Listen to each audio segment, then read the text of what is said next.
Abby, and thank you so much for joining us today. Today's story is about when God created the world and us.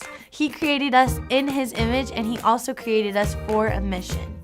When we stay close to Jesus, we produce good fruit, and others see His image through us. That's why today we're saying, every day I reflect Jesus to others.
Jesus makes me laugh. Jesus makes me sing. Jesus makes me dance. That's why I love Jesus. That's why I love Jesus. That's why I love Jesus. That's why I love Jesus.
na na na na, eh, na na na na na.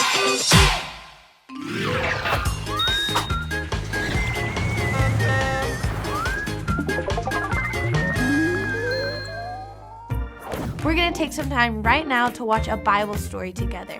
And like I said before, today we're going to be looking at the story of creation. So let's check it out. Stories of the Bible. Creation. In the beginning, God created the heavens and the earth. The earth was empty, formless, and dark. But the Spirit of God was there. On the first day, God said, "Let there be light." And God saw that the light was good. Then He separated the light from the darkness. God called the light day and the darkness night.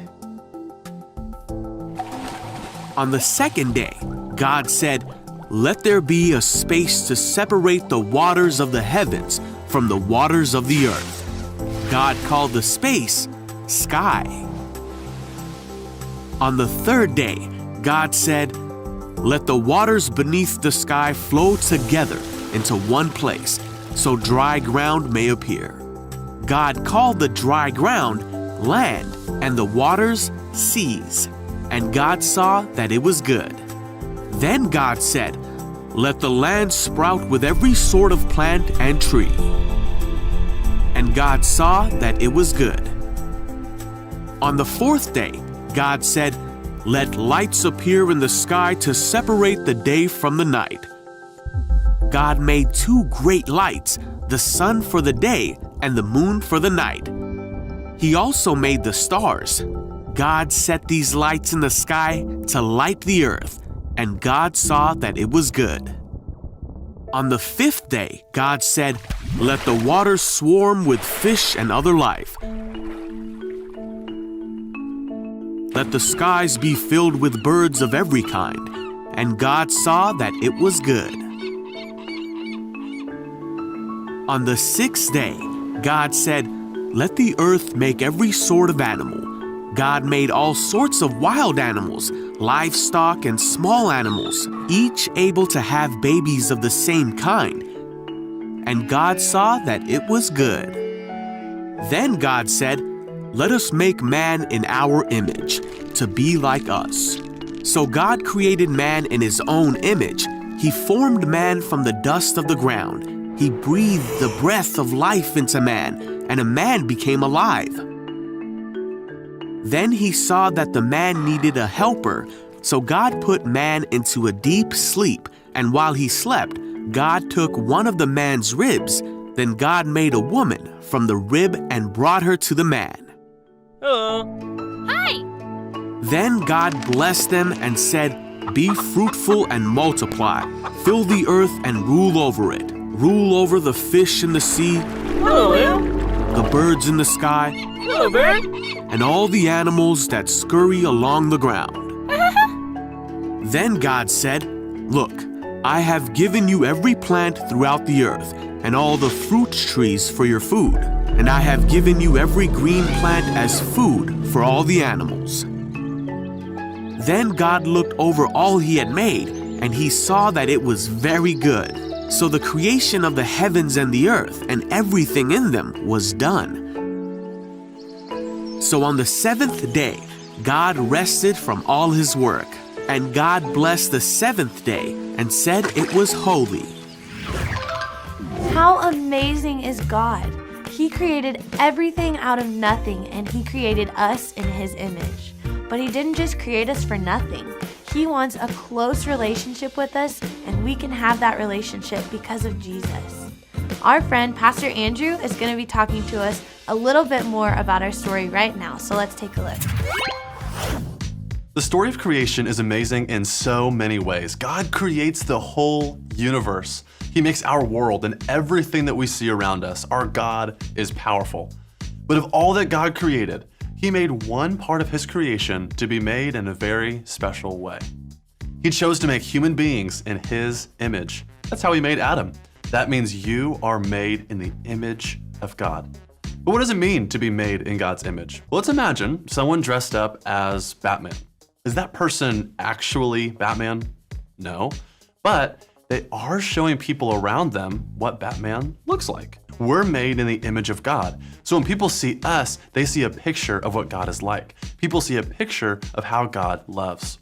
And this is important because our mission is tied to our identity.